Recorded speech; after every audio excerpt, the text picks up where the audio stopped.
Welcome to a Foxy Tech Tips tutorial on viewing your transaction history on PlayStation 5.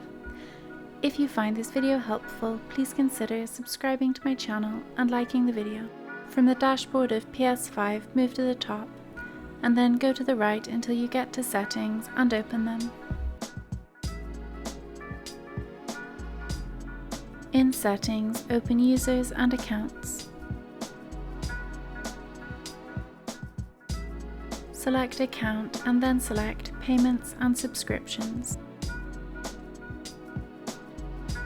In Payment Settings, select Transaction History. Choose the date range you want to see the history for and then click Continue.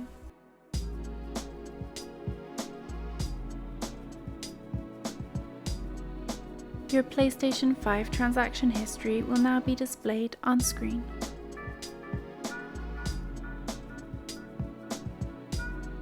And that draws an end to this tutorial. Please like the video if you found it helpful and subscribe to Foxy Tech Tips for more PS5 tips and tricks.